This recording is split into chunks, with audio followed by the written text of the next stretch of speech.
कक्षा 10वीं की सभी बहनें एवं भाइयों का हम आज कर्मी ज्ञान प्रतियोगिता तीसरे क्रमांक में आपका हार्दिक स्वागत करते हैं।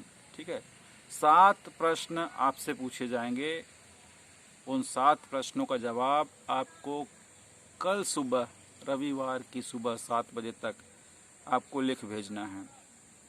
तो आज हम प्रश्न पूछने से पहले आपको शिक्षा और विद्या में मौलिक अंतर के बारे में बतलाएंगे। शिक्षा और विद्या में वे कौन से मौलिक अंतर हैं जिसे हमें जानना जरूरी है। ठीक है, तो हम बढ़ते हैं अपनी बाल संस्कार पुस्तिका की ओर, जिसमें चौथे अध्याय में दिया हुआ है जीवन विद्या। जीवन विद्या का यह अध्याय है। इसमें कुछ बारीकियां बताई गई हैं शिक्षा और विद्या के बीच में। तो आपको यह मैं बताने जा रहा हूँ, इस पर ध्यान से सुनिएगा और समझने का प्रयास कीजिएगा। शिक्षा और विद्या में मौलिक अंतर है वो क्या है? ठीक है, शिक्षा उसे कहते हैं जो जीवन के बाह्य प्रयोजन, मतलब जीवन के बाहरी क्रियाकलापों को पूर्ण करने में सुयोग्य मार्गदर्शन करती है, जिसमें शामिल हैं साहित्य, शिल्प, कला, विज्ञान, उद्योग, स्वास्थ्य, समाज आदि विषय शिक्षा की परिधि में आते हैं, मतलब शिक्षा के अंतर्गत आते हैं। विद्या का क्षेत्र उससे आगे का है। विद्या का क्षेत्र उससे आगे का है। इसमें वह आता है विषय जिसमें हम कुछ विशेष बातों को ध्यान में रखेंगे। आत्मबोध, आत्मनिर्माण, कर्तव्य निष्ठा, सदाचरण, समाज निष्ठा आदि वे सभी विषय विद्या कहे जाते हैं, जो व्यक्ति के चिंतन, दृष्टिकोण एवं सम्मान में आदर्शवादिता और उत्कृष्टता का समावेश करते हैं। विद्या दया, करुणा, ममता, उदारता, शौर्य, साहस, परामर्श, परायणता, सेवा, सहकारिता, शिष्टता, शालीनता, चरित्र निष्ठा,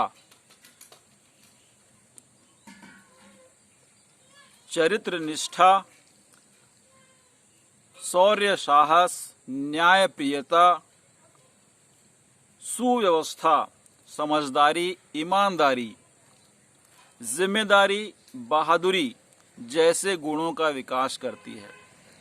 कौन? विद्या।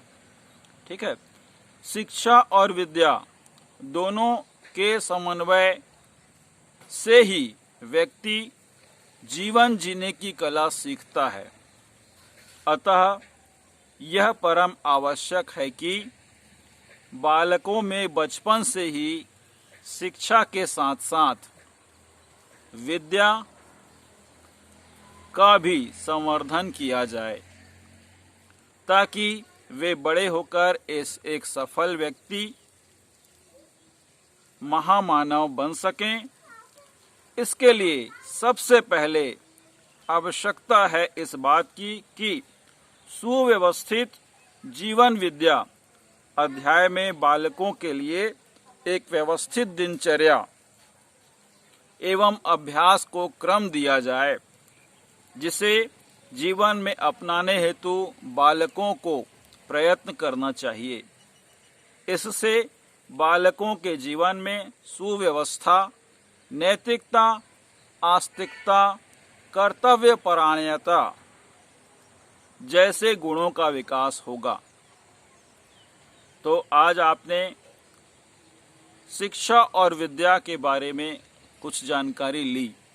शिक्षा और विद्या दोनों ही निहायत ही जरूरी है, बशर्ते हमने यहाँ पर आपको थोड़ा सा मौलिक अंतर बताया है कि शिक्षा और विद्या से क्या प्राप्त होता है, क्या प्राप्त किया जा सकता है।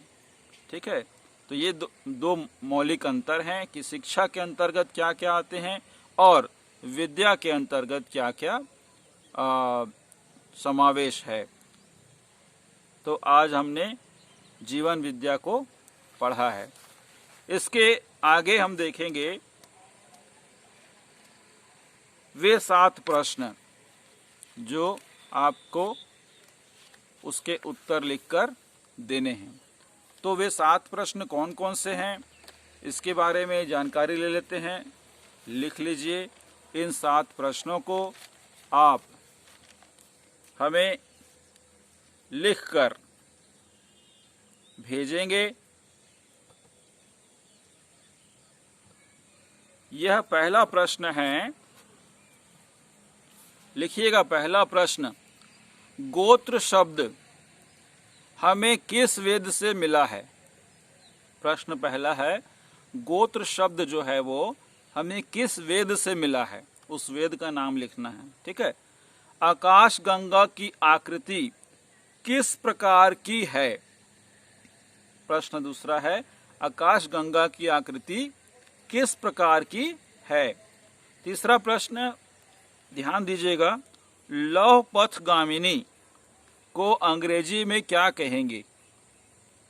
प्रश्न चौथा, राष्ट्रीय मिठाई किसे कहते हैं? और प्रश्न पांचवा है, देश की आर्थिक महानगरी किसे माना जाता है? प्रश्न छठवां है, दूरी मापने की सबसे बड़ी इकाई क्या है? और सातवां और अंतिम प्रश्न है, नोबेल पुरस्कार पाने वाले प्रथम भारतीय कौन थे? इन 7 ही प्रश्नों को आपको हमें लिखकर रविवार की सुबह 7 बजे तक पोस्ट करने हैं। और इसमें जो विजेता होंगे उनका पुरस्कार हम आपका संभाल कर रखेंगे। जैसे ही लॉकडाउन या स्थिति सामान्य होती है, इन पुरस्कारों को हम आपको सोमवार की 7 बजे, जब भी आपको देंगे पुरस्कार, सोमवार की 7 बजे देंगे, आपको सूचित करेंगे और आपको वह पुरस्कार आपको आपके घर पर दिया जाएगा लाकर। ठीक है। तो समय की नज़ाकत को समझिए और घर पर रहिए, सुरक्षित रहिए। आपका बहुत बहुत धन्यवाद।